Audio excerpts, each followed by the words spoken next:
Bonsoir à toutes et à tous, heureux de vous retrouver pour La Tranche Info en direct sur votre antenne Canal 10 Télévision avec au programme de votre soirée le journal local et régional Info 10 qui sera suivi d'un focus, une heure de débrief sur l'actualité locale.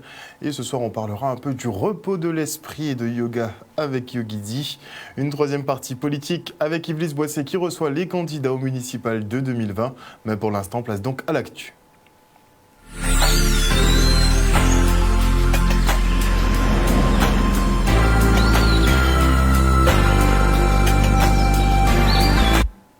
Nous sommes le mercredi 27 novembre 2019 et voici les titres de cette Info 10. Nous reviendrons sur cette matinée d'échange autour des violences conjugales organisée par la ville du Gosier qui souhaite briser le silence. Avec la réforme des retraites, les salariés se questionnent, des interrogations légitimes auxquelles la ville de Lamentin et la Caisse générale de sécurité sociale ont tenté de porter des réponses ce matin.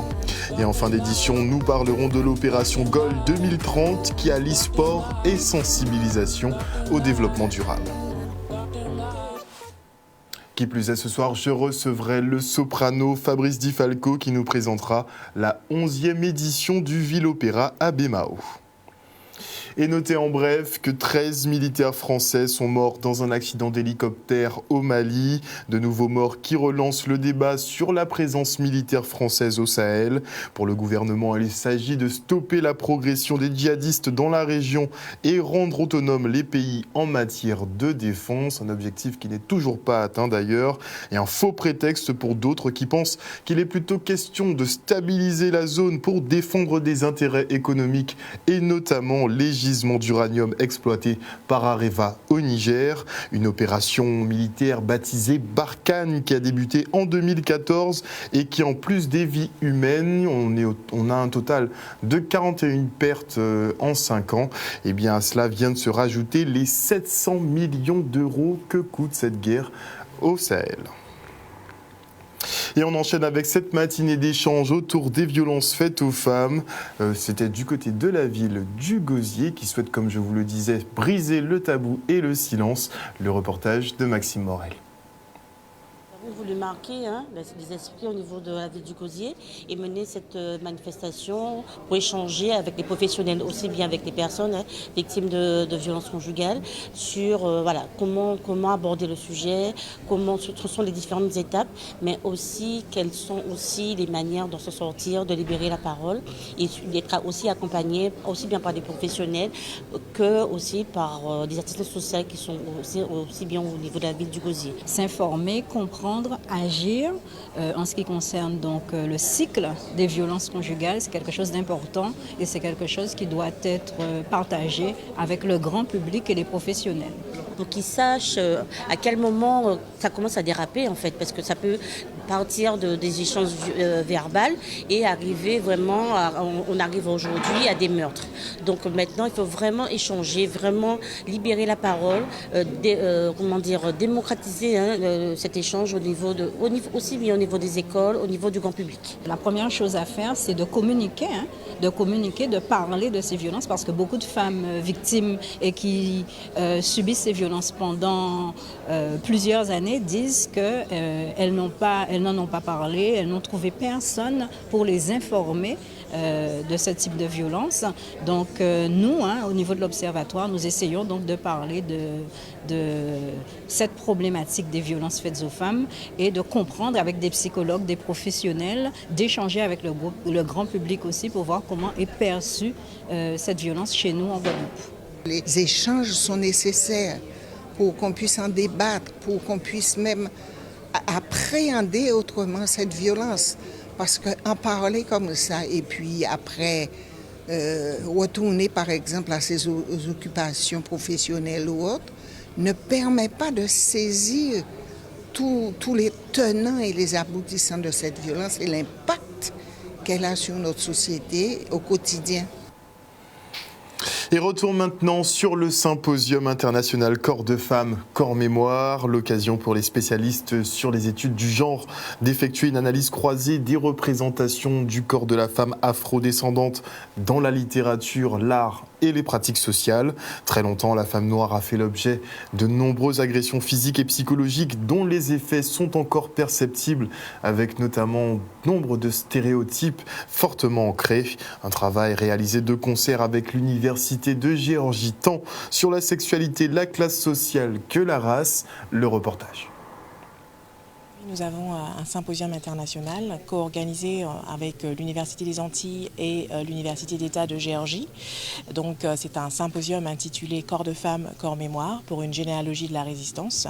Donc nous allons avoir un panel, des tables rondes de chercheurs et d'enseignants-chercheurs spécialistes de la question des études sur le genre et discuter ensemble donc des représentations de ce corps féminin afrodescendant dans nos sociétés et dans les Amériques. La violence contre les femmes, la représentation du corps noir sont des questions qui méritent un approfondissement. Donc je suis très honorée d'être là aujourd'hui, de représenter notre université américaine sur ce projet très important, des discussions qu'il faut vraiment avoir. Quoi qu'elles soient difficiles, il faut les ouvrir. Aujourd'hui, nous allons parler vraiment de choses un peu taboues, la sexualité au féminin. Nous allons parler des questions de classe, de race, d'ethnicité, de violence contre les femmes et bien entendu comment tous ces facteurs jouent d'un point de vue culturel, politique, économique également. Ce projet permet des collaborations à l'international puisqu'il s'agit tout de même d'une collaboration entre l'Université des Antilles et une université américaine d'État, donc l'État de Géorgie, et nous avons cette opportunité de collaborer et nous envisageons également une publication scientifique à la suite de ce symposium. Avec la réforme des retraites qui vise à instaurer un système universel en supprimant notamment les régimes spéciaux, eh bien, les salariés se questionnent. Des interrogations légitimes auxquelles la ville de Lamentin et la Caisse générale de sécurité sociale ont tenté de porter des réponses ce matin. Alors comment préparer au mieux sa vie après le travail? Le reportage. Dans une démarche qualité, et je précise que nous sommes l'Office de tourisme intercommunal de la rivière du Levant en co-construction. C'est à l'occasion, cette première édition, de rencontrer ces professionnels de tourisme et pour l'articulation qu'il doit y avoir entre les institutions et nous-mêmes. Je pense que cette journée permettra de se connaître mieux et surtout les outils que nous avons mis en place par rapport à ces mandants et je dirais à ces professionnels sur les 4 territoires, Gosier, Sainte-Anne, Saint-François et La Désirade. Une journée, je pense que riche et qui, évidemment, que nous allons essayer de rééditer chaque année.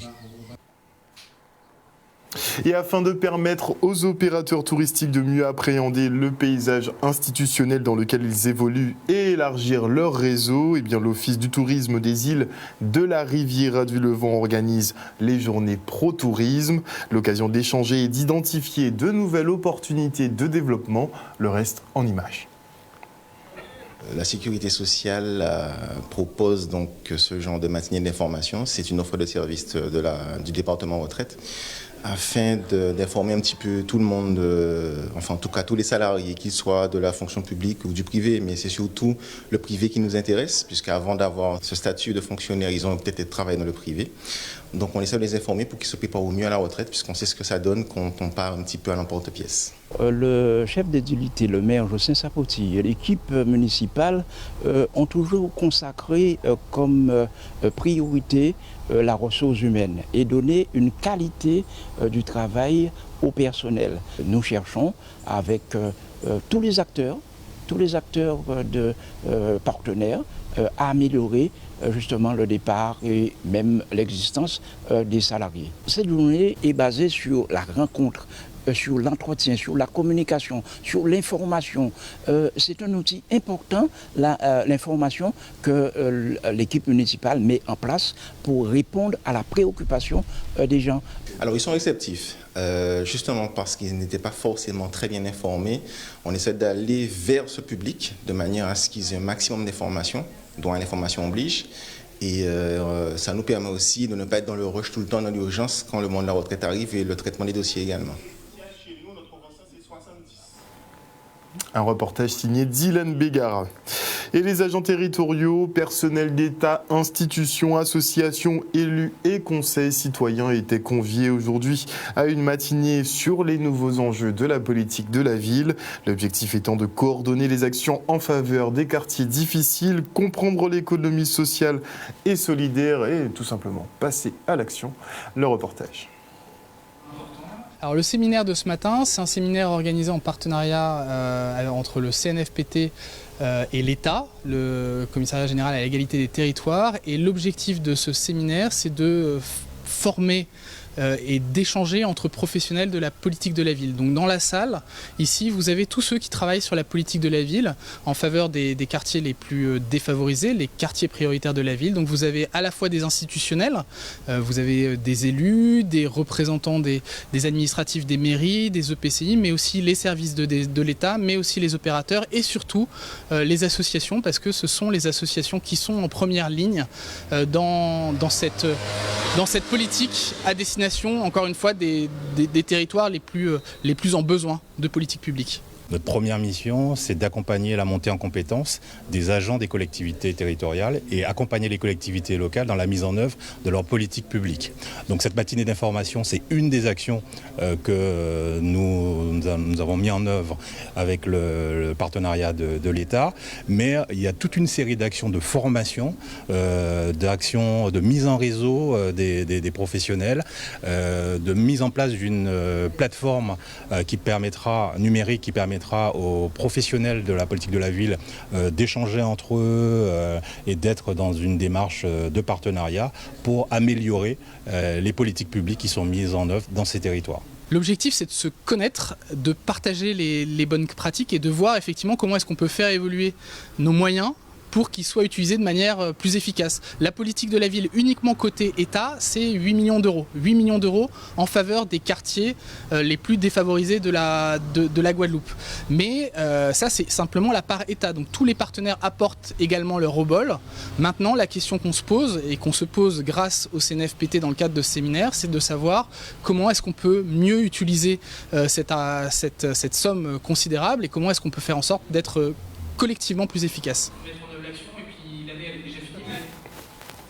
Et maintenant, je reçois le soprano Fabrice Di Falco qui nous présente justement la 11e édition du festival Ville Opéra qui se déroule à Baie-Mahault. Bonsoir Monsieur Di Falco. Bonsoir. Alors comment allez-vous ? En pleine forme, je suis en Guadeloupe, alors je suis ravi. On est requinqué ? Requinqué par le soleil, par l'accueil des Guadeloupéens, et puis par ces voix extraordinaires que j'entends, pour préparer ce concert superbe. Vous allez découvrir des voix magnifiques des Outre-mer. Donc justement, le principe de ce concert Ville Opéra, justement, c'est de faire découvrir des timbres de voix qu'on n'a pas l'habitude justement d'entendre. Quels sont-ils d'ailleurs ? Alors, on aura la chance d'entendre Joctane Cambium, qui justement était finaliste du concours Voix des Outre-mer, puisqu'on l'a reçu en métropole après qu'il ait gagné la finale ici en Guadeloupe, qui est contre-ténor, qui est au lycée Bainbridge et qui est contre-ténor, qui a une voix aiguë d'homme.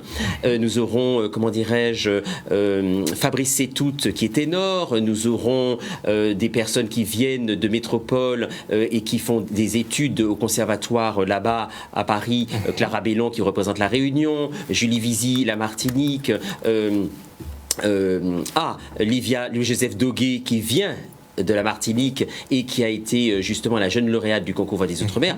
C'est le concert Voix des Outre-mer et grâce à la ville de Baie-Mahault, je trouve extraordinaire ce concert que moi-même j'ai pu faire il y a quelques années parce que c'est gratuit pour le public. Le public peut venir, il peut s'asseoir devant la mairie et puis entendre ces différentes voix. Pour les artistes lyriques aussi, c'est super parce que ça rappelle la belle époque de l'opéra où l'opéra était pour tout le monde. L'opéra n'était pas pour l'élite. L'opéra était pour la population et on est devenu trop élitiste à l'opéra. Donc grâce à la ville de Baie-Mahault, on va pouvoir gratuitement apprécier des voix de contre-ténor, des voix de soprano, des voix de ténor, des duos, des trios, tout cela dans une ambiance très populaire, très sympathique et pourtant, c'est vive l'opéra, vive la musique pour le peuple, vive la musique qui sort des sentiers battus de l'élite et qui revient, je dirais, aux racines mêmes d'où l'opéra doit être. Donc se réapproprier un peu cette musique lyrique. On va faire un petit cours très rapidement. Alors, on voit effectivement qu'on a par exemple un contre-ténor. Qu'est-ce que c'est un contre-ténor? Alors, Joktan Cambium comment dirais-je, guadeloupéen, il a une voix de contre-ténor qui rappelle celle des castrats. À l'époque baroque, on était obligé de castrer les garçons pour qu'ils gardent leur voix d'enfant. Et en fait, justement, on a les contre-ténors... un exemple assez récent, Michael Jackson, puisque son père, effectivement, l'a castré chimiquement pour qu'il garde cette voix. Michael Jackson était contre-ténor, mais Prince aussi était contre-ténor. Mika est contre-ténor. Il y a plein de chanteurs, même de pop, de variété, et de comédie musicale, qui ont une voix de contre-ténor. Mais à l'époque baroque, ils ne savaient pas. Ils ne savaient pas que certains garçons pouvaient garder leur voix d'enfant. Et donc, ils castraient. Heureusement, la castration était arrêtée. Bon, il faut savoir que les femmes étaient interdites de chanter dans les lieux publics. Donc, ils avaient tellement peur de perdre la voix d'enfant, soprano et alto, qu'ils castraient. On dit à Naples qu'ils amélioraient les jeunes garçons. Parce que c'était les voix d'ange, les voix, si vous voulez, qui rappelaient celles du paradis. Joktan Cambium n'est pas castré, mais il rappelle la voix des castrats, il rappelle tout un répertoire des premières divas de l'époque baroque, puisque les premières personnes, chanteurs et chanteuses qui étaient sur la scène, qui interprétaient aussi bien des rôles d'hommes que des rôles de femmes, étaient les castrats. Et vous, pour votre part, vous êtes soprano, donc où est-ce que vous vous situez? Alors, moi, j'ai une tessiture encore plus aiguë que Joktan Cambium. Je suis sopraniste, je suis soprano masculin. Comme je vous disais, dans un chœur, il y avait des garçons soprano, des garçons alto. Et à l'époque baroque, on aurait pu dire que j'ai une voix similaire à la voix de Castra Faridelli. Mais, heureusement, je n'ai subi aucune amélioration baroque. J'ai une voix de soprano que vous allez aussi pouvoir entendre avec les candidats lauréats du concours Voix des Outre-mer à Bemao dans un air très connu qui est Carmen. Tout le monde va chanter sur Carmen ou chacun effectivement aura un titre à interpréter? Alors pour savoir si tout le monde va chanter sur Carmen, il faut se déplacer évidemment samedi soir gratuitement pour justement voir les surprises que nous avons concoctées pour le public guadeloupéen. On rappelle que ce concert donc est ouvert à toute la population, il n'est pas payant et pas réservé à l'élite. Exactement, il n'est pas payant, il n'est pas réservé à l'élite et je remercie la mairie de Bemao et également, bien sûr, Teddy Pellissier, parce que c'est extraordinaire, cette manifestation culturelle, il devrait y en avoir de plus en plus, parce que c'est comme ça aussi que des personnes, en entendant gratuitement de l'opéra, pourraient éventuellement avoir envie de suivre des cours de chant et pourraient éventuellement rentrer dans des écoles de musique et en faire aussi leur métier, comme c'est le cas de tous les chanteurs que vous allez entendre, bien sûr samedi soir. Et il y a aussi d'autres chanteurs qui en ont fait un autre métier, mais qui ont gardé la passion du chant et qui quand même sont des professionnels d'amateurs. Et donc c'est ça aussi, l'échange entre différents styles de voix, différents talents et différentes personnalités. Et c'est ça aussi, je dirais, le métissage culturel et vocal et lyrique. Merci beaucoup Fabrice Di Falco d'être venu sur ce plateau ce soir. Merci beaucoup de m'avoir reçu. Vous n'entendrez pas que de l'opéra en plus samedi soir. On aura des petites confections musicales inédites. Ah, mais il faut évidemment vous déplacer pour voir samedi soir. Ça reste une surprise. Merci beaucoup monsieur Di Falco. Merci beaucoup. Et on se rend maintenant à la maison Radio France à Paris pour la remise des prix Talents des Cités 2019 où 2 Guadeloupéens se sont distingués. L'un avec son projet qui vise à améliorer notre santé par le sport et l'autre à accompagner les femmes lors de l'allaitement. Le reportage de Maurice Cessé. Oui, c'est une nouvelle salle de sport, mais en gros, avant tout, c'est une association. Donc, en gros, on a mis Santé pour nous, ça a été bien choisi par le sport. Donc, on va pouvoir prévoir notre santé et, en fait, en termes de prévention, essayer d'améliorer notre santé par le biais du sport. Il y en a qui disent que le sport ne fait pas partie de la santé. Si on ne se renforce pas, on ne tient pas. Alors, l'idée est née depuis 2015. Où on a fait une première sortie dans la salle où je travaillais avec tout le monde pour essayer de faire revenir les gens qui étaient partis chez un autre concurrent. Donc on a fait une sortie plage avec tous les gens de la salle. Donc ce qui a fait en sorte qu'on a fait de la Zumba, on a fait des exercices sur la plage. Donc on a donné un nom Zumba Training Beach. Donc les gens ils viennent, ils font de la Zumba, on fait un training le matin et l'après-midi tout le monde est libre. On fait de la danse, on fait tout ce qu'il y a à faire. Et entre midi et 2, le repas aussi, c'est nous qui fournissons le repas. Et c'est un moment assez convivial que tout le monde a aimé, donc qui a renforcé nos clients. Donc du coup, je me suis dit, pourquoi pas continuer à travailler en plein air avec les gens et faire en sorte que, on peut faire en plein air et aussi faire dans la salle. On peut combiner les deux. Donc il s'agit d'un concept que ma sœur a installé en Guadeloupe depuis maintenant 3 ans à peu près. Et le but est très simple, de proposer donc des tire-laits aux jeunes mamans et de leur proposer aussi des conseils, de les accompagner et tout ceci dans un cadre agréable en Guadeloupe et entouré de professionnels de l'allaitement bien sûr. Alors un petit peu, je dirais qu'elles sont parfois presque perdues, j'ai envie de dire, malheureusement. Et ma sœur elle-même a eu beaucoup de difficultés à allaiter son premier enfant. Et elle s'est dit, pourquoi ne pas proposer aux mères de famille un accompagnement et des tire-laits de qualité, j'ai envie de dire. C'est un concept novateur, surtout en Guadeloupe. Donc elle est toute seule sur ce marché-là pour l'instant en tout cas. Et c'était pas facile. Il a fallu convaincre, aller entre guillemets expliquer, prêcher la bonne parole. Mais c'est un combat qu'elle mène avec passion. Il s'agit vraiment de santé publique, j'ai envie de dire, en parlant d'allaitement bien sûr. Et c'est quelque chose qui l'anime au quotidien. Donc elle le fait avec beaucoup d'amour. Et c'est sur cette bonne nouvelle que nous refermons cette Info 10. En tout cas, merci pour votre fidélité à ce programme. N'oubliez pas que sur Canal 10 Télévision, vous faites l'information que nous diffusons. Le journal local revient demain à 18h30. Passez une excellente soirée à l'écoute de nos programmes.